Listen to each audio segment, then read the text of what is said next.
Hi, I'm Yulia, and this is the News Brief Special. Today we're going to be talking about Elon Musk and what's wrong with him. And I don't just mean the salute at the inauguration. And as per usual, we're going to discuss it together in the comments so you don't have to suffer alone and I don't have to suffer alone. And of course, please don't forget to like this video, share it with a friend, and give me your questions, suggestions, and comments down below so I can read all of them. Let's get it. Well, we have all seen this, right?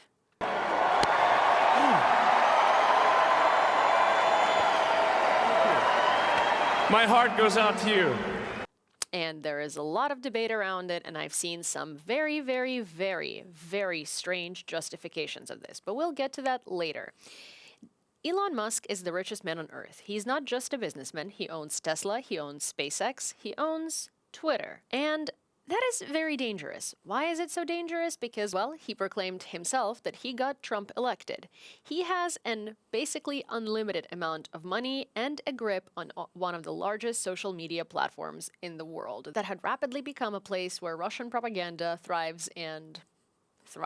really thrives, and as a place for advertisement for Trump's campaign. It has also become a place with a lot of hatred, and it has also become a place where people who have committed horrendous things were allowed to have a platform, unlike everywhere else. And now there is rumors that he wants to control TikTok as well. So my question is it safe to give the power or leave the power in the hands of one person?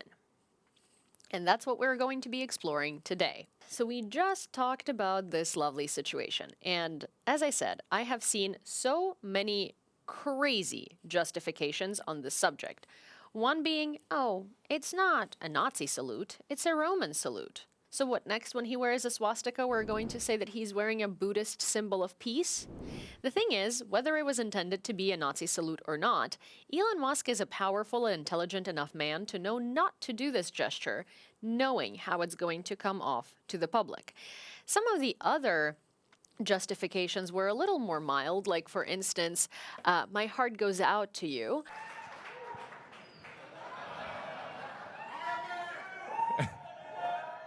Or to the moon gesture. But the thing is, if you're justifying this as that and you think it's as innocent as you say it is, I implore you to go to a grocery store, to Starbucks, or to a massive public place and do that gesture yourself and see how it pans out for you.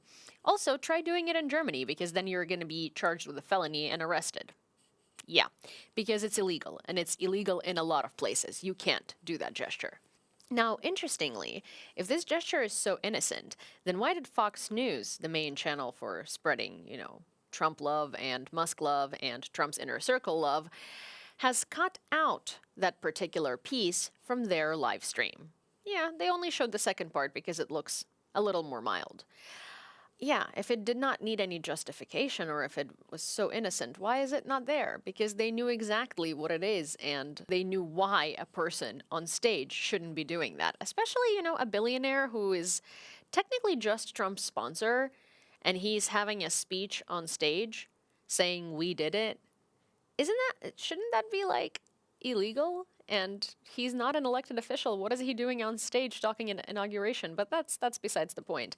So one of the wildest explanations to his gesture that I've seen online so far is that he's autistic, and he was stimming, which means, people with autism tend to stim, like overstimulation. So you might be doing a lot of gestures when you're uncomfortable or nervous.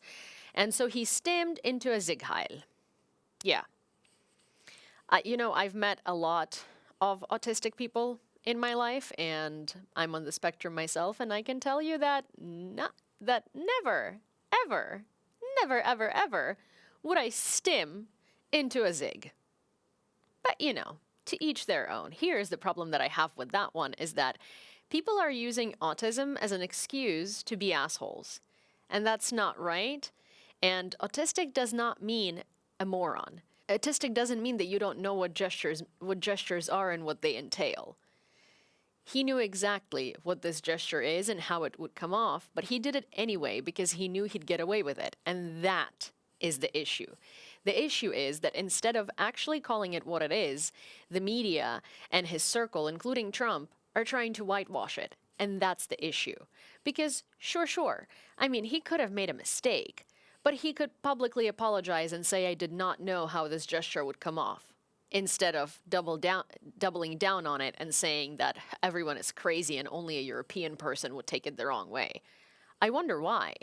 This is history of World War II, and this gesture is still forbidden, it's still horrendous, and it should never be used, whether it's used for its original purpose or whether it's just a coincidence.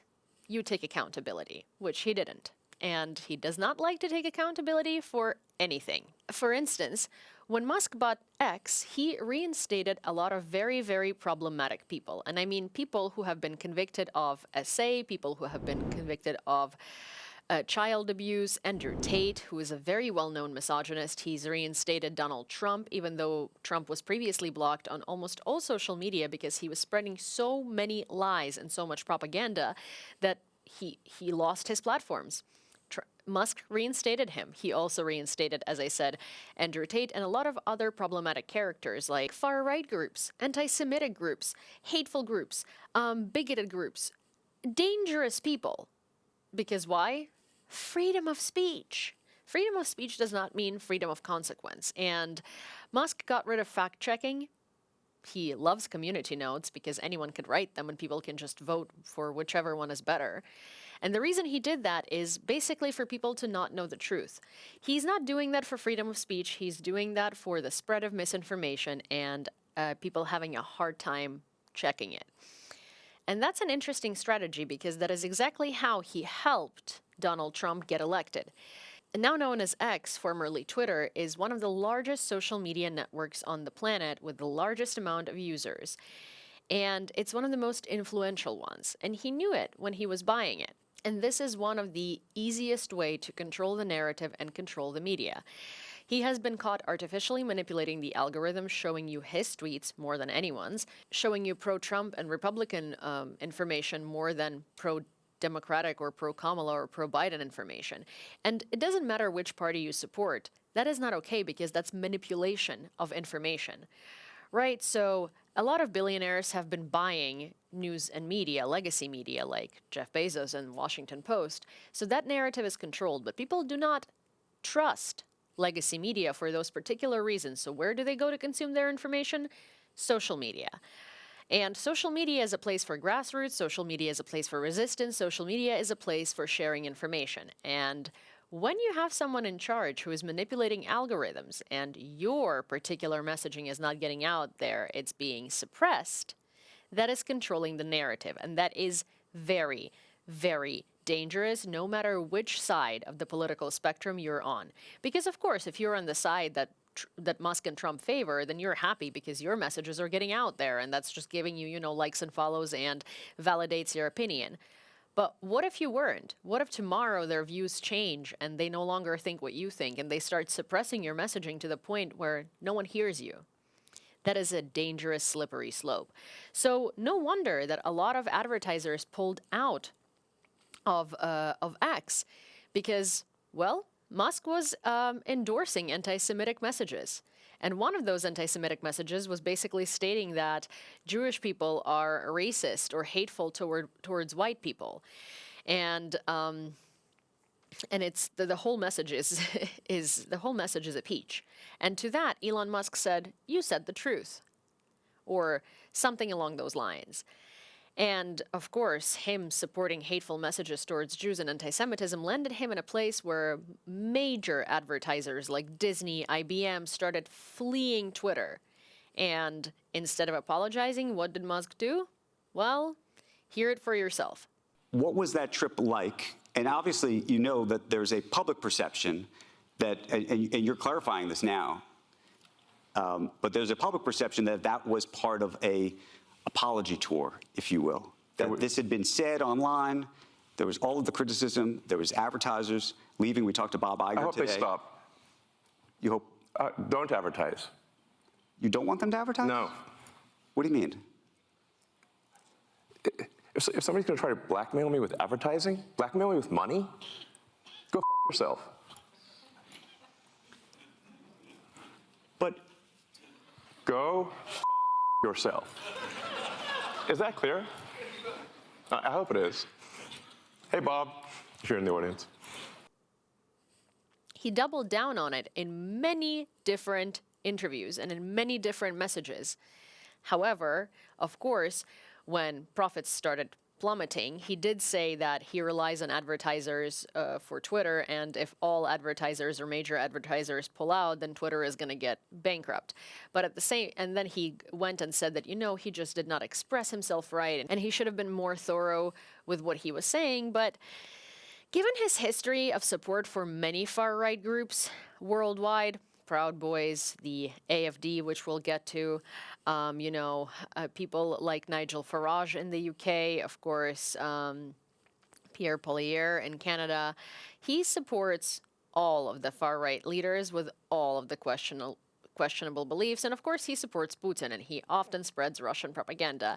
So given his history and given what we know about him, it's really not that far of a stretch to assume that he is, in fact, anti-Semitic. And it is not that far of a stretch to assume that the gesture he did was exactly what it was. And you know what? Coming from German people on the streets that were polled, they agree with me, not with whoever is defending him. At this point, Twitter has turned into a place where people on the Democratic side or more liberal side of the political spectrum feel like they have to be just to counterweight propaganda and balance things out. But at the same time, no one with education, no one with literacy, no one with intelligence trusts Twitter or what's going on Twitter, because Musk turned it into a non-fact checkable absolute hornet's nest for conspiracy theory, propaganda, dangerous narratives, hate speech, and everything. And interestingly, while he says that they have a zero tolerance policy for hate speech, when you report actual propaganda, things that are verifiably fake, the reports come back saying no violation has been found. When someone calls you a Nazi and you're Ukrainian, you report it, and absolutely no problem with it has been found. But when you say the truth, and the truth goes against what Musk is trying to portray, and someone reports you, somehow your tweets are taken down. So take from it what you will, but basically what we're witnessing right now is that a billionaire with unlimited wealth has purchased one of the largest information sharing platforms in the world and controls what information is being shared, how it is being shared, and who it reaches. And now there is rumors that he wants to buy TikTok, which is another absolutely very large platform that shares a lot of information. To further reinforce this narrative of how absolutely terrifying this situation is, let's look at Trump's idea of politics in Germany. He recently endorsed the AfD, which is the far-right party of Germany. Das Entscheidende ist, dass Herr Musk eine in Teilen rechtsextremistische Partei unterstützt hat und wie man sieht, ja nicht nur hierzulande in dieser Richtung agiert. Und das ist etwas, wo wir nicht nur nicht einverstanden sind, das weise ich zurück.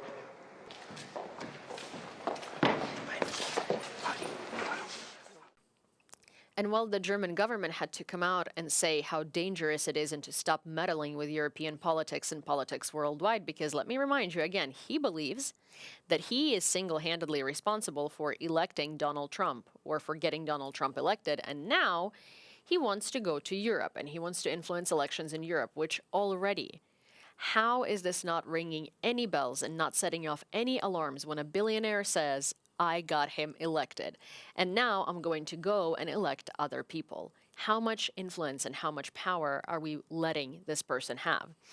So Olaf Scholz has had to come out and criticize Musk's claims and explain how dangerous they are. German Chancellor Olaf Scholz said Friday that Elon Musk's support for the far right in Europe is completely unacceptable, adding to his previous criticism of Musk's interventions in the German election campaign.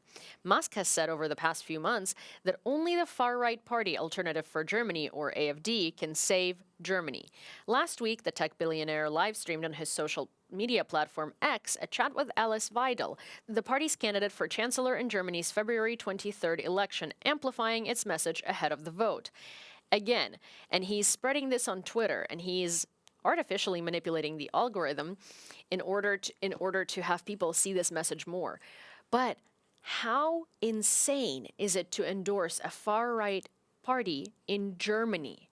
Germany has a huge history. Obviously, we know World War II and Hitler, and they are pained by this history. And any far-right parties, any far-right activism, any sort of Hitlerian views are illegal in Germany. And Germany still carries the burden of responsibility and guilt, of course, understandably. Yet Elon Musk comes in and says that this is the only party that can save Germany.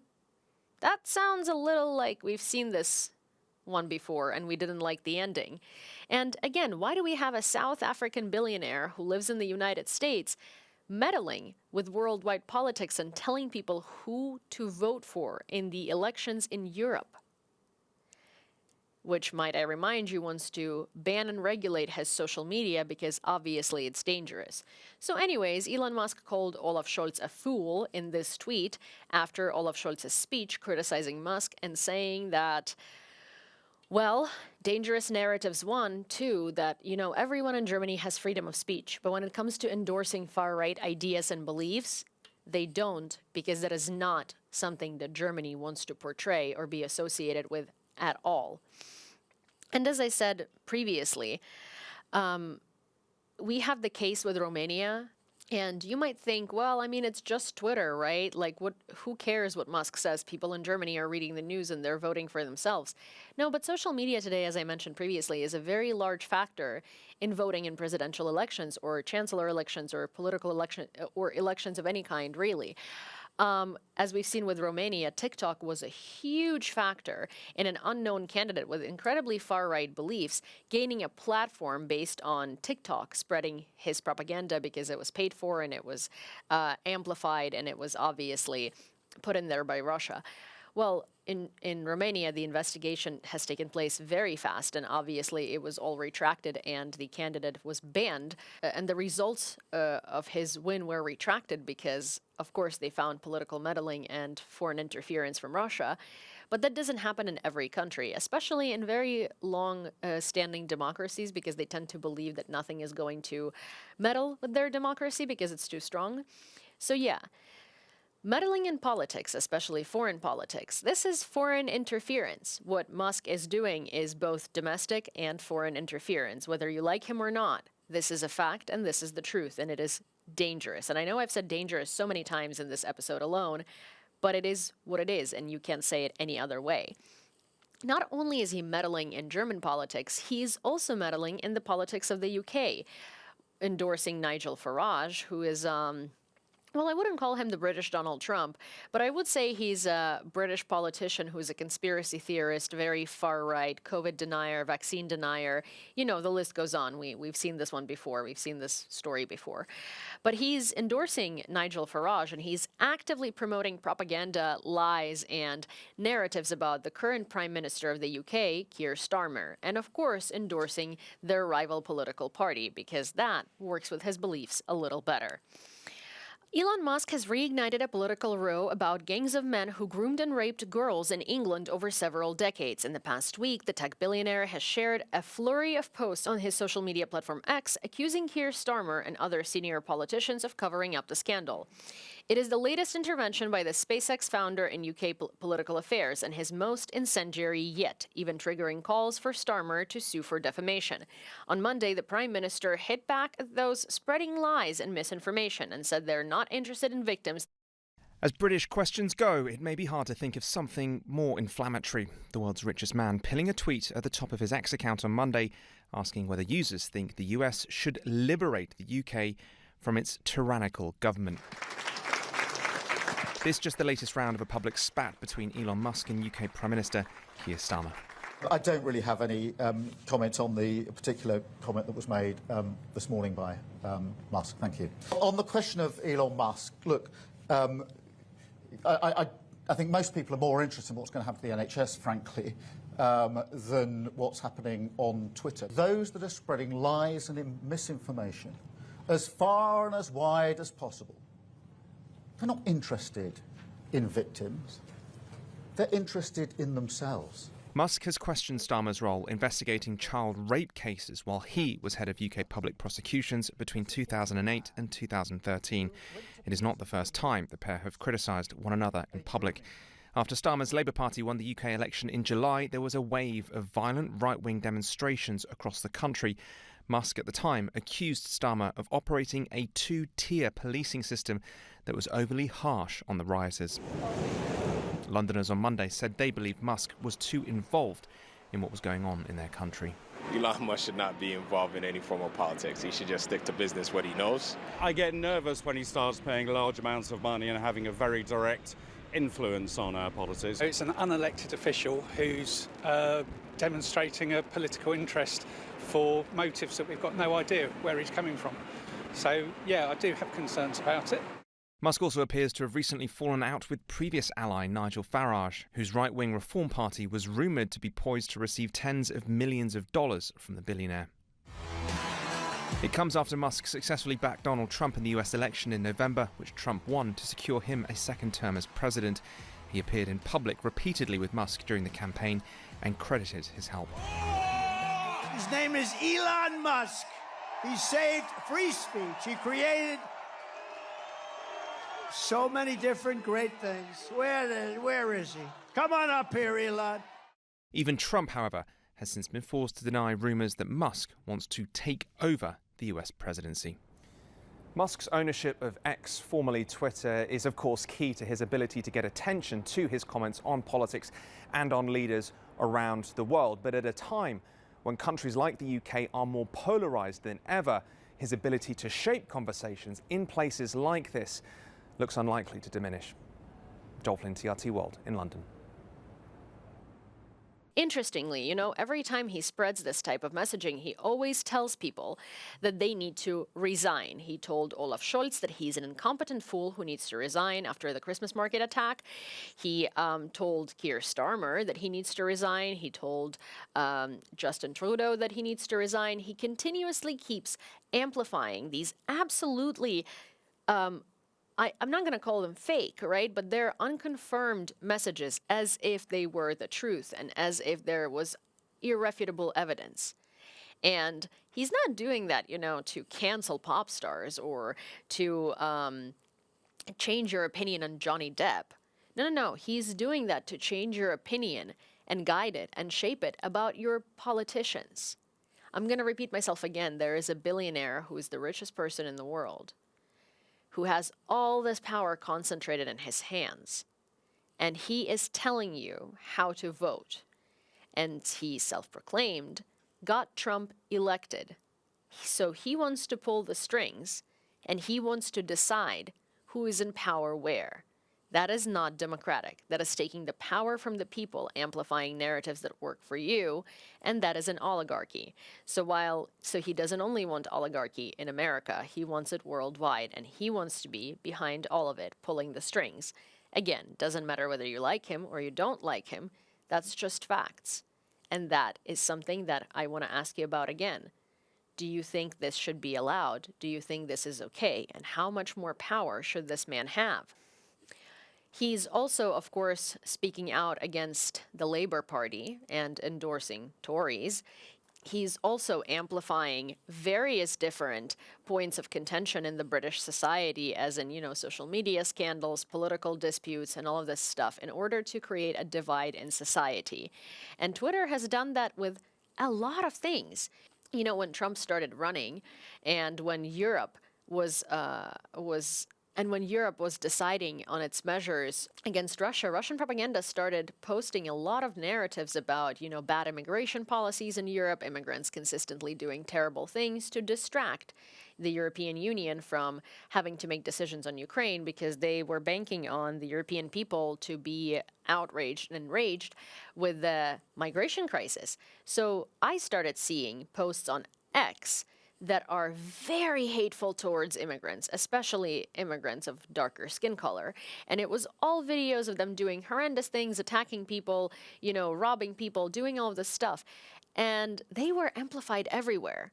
And trust me, my feed on Twitter before Musk used to be quite it wasn't unhinged. I mean, it was about topics that I'm interested in, right? Like Ukraine. It was about, but it was generally leaning left on the political spectrum because that's where I'm leaning. And then suddenly, everything got changed, and I started getting Trump favorable tweets. I started getting Russia favorable propaganda. I started getting anti-migrant messages, anti-LGBTQIA messages. Normally, your algorithm shows you what you interact with. I don't interact with those. So how was it pushed so much in my face? Elon Musk. And then, of course, my favorite part of this is Elon Musk and his friendship with Putin, which should concern you quite a lot. First of all, he says himself that him and Putin speak often. Second, he has helped spread Russian narratives so much that it's, at this point, intolerable. He also turned off Starlink for Ukrainians during a very important counteroffensive moment, which meant that military could not communicate with each other. He did not want to let Ukrainians use Starlink at the front lines because, he was saying that's too political. But it isn't. It's just the internet, and civilians use it near the front lines as well. He has also, not once, but many times, spread hateful propaganda about Volodymyr Zelensky, one of the most famous times being when Zelensky said that no one can force Ukraine into making decisions, not even the US, and Musk reposted it, saying he has a funny sense of humor, basically mocking Zelensky, a leader of a country at war, for saying that no one should be able to force Ukraine into surrender and no one should be able to force Ukraine to stop defending themselves, and that the US can't do it. Well, he thought it was funny. He thought that the US can and should do it. Also, in early 2022, Elon Musk tweeted this: Ukraine-Russia peace. Redo elections of annexed regions under UN supervision. Russia leaves if that is the will of the people.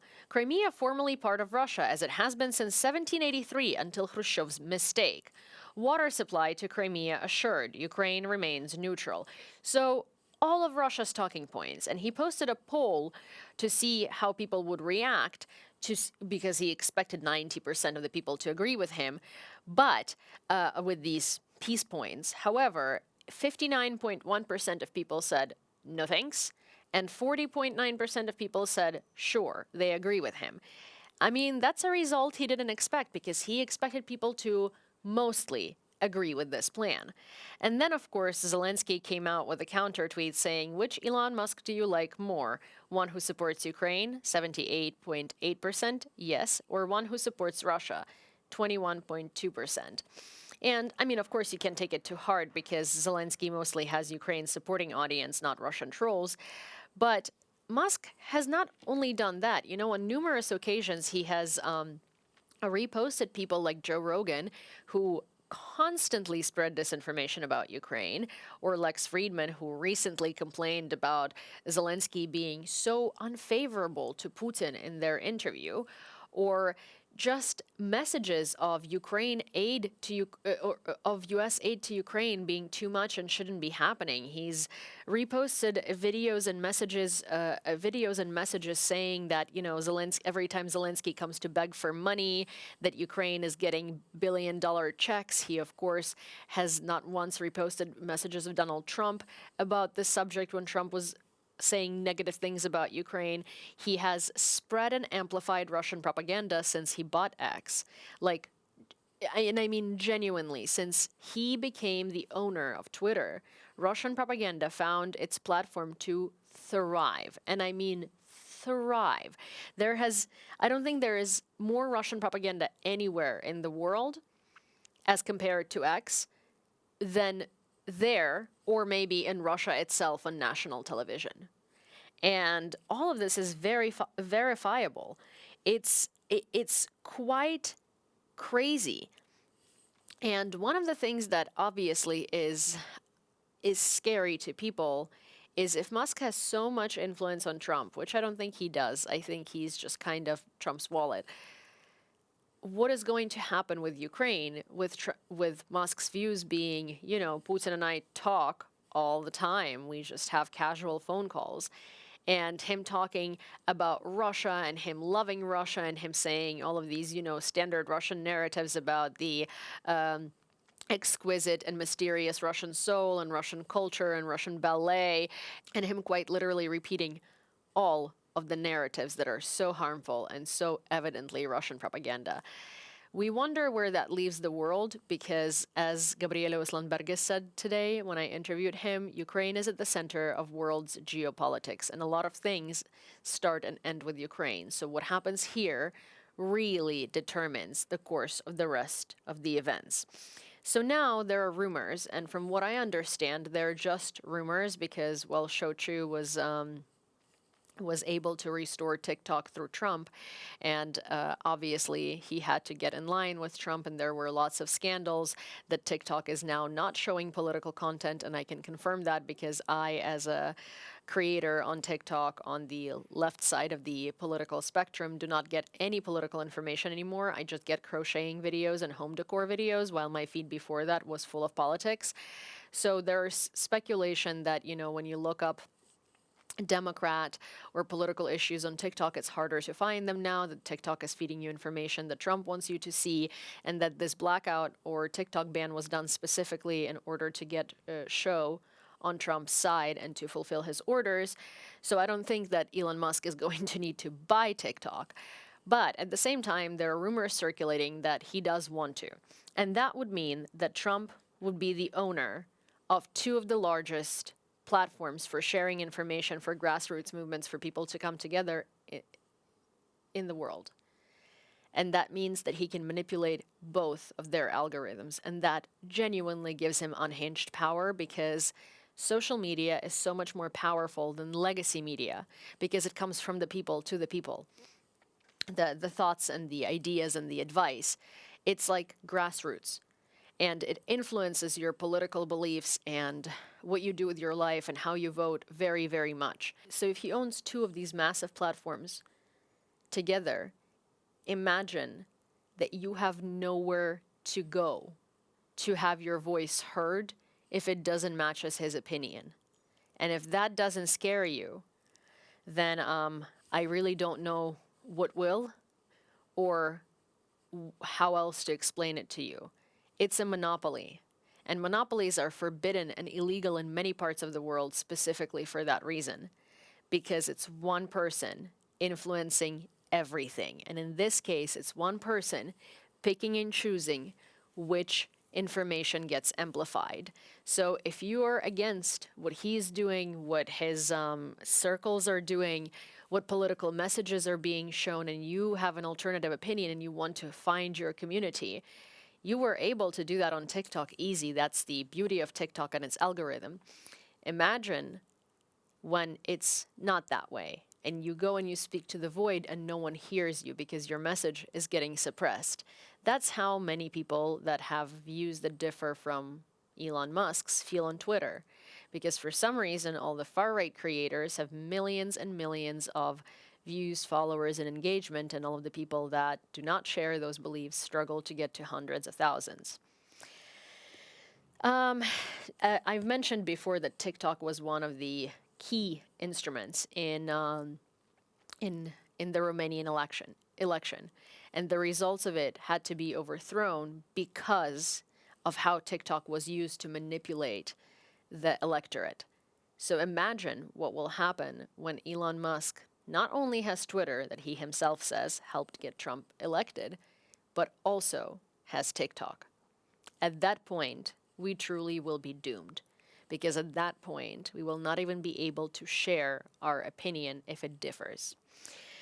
So I guess in conclusion to this, Elon is a neo-oligarch.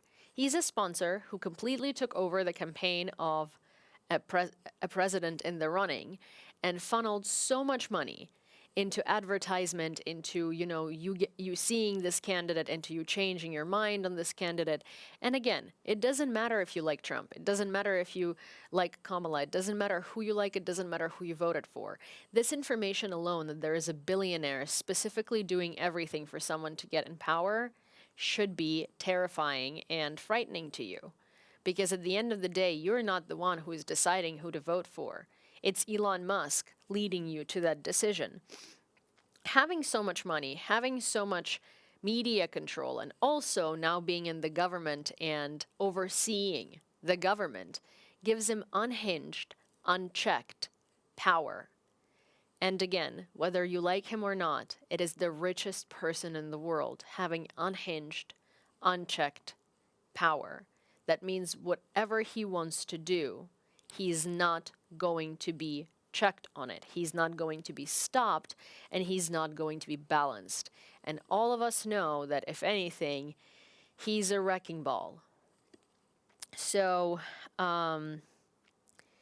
he has global influence. And the structure that he's organized in the United States is an oligarchy, where we now see tech bros like him and like Mark Zuckerberg and like Jeff Bezos that constitute the wealthiest people in the world are now ruling and presiding over American politics, and are now in cahoots with the president, and are now basically helping the president spread his agenda. And Elon Musk is the biggest one of them, but he's not the only one. By far not the only one. Now, with this brief, I don't want to change your mind. I don't want to tell you how to think, but I want to give you all of this information and my personal opinion so you can take it and you can see the risks and dangers of what is happening and do with it what you will. If you enjoyed this episode and would like to see more like it, please don't forget to subscribe to this channel and turn on all of your notifications so you don't miss when the next episode comes out. And of course, like this video, share it with a friend, and comment your thoughts, questions, and suggestions down below, especially what you think of the new format of the segments, what you want to see next, or maybe give me topic suggestions because I would love to tailor them to you. See you next time.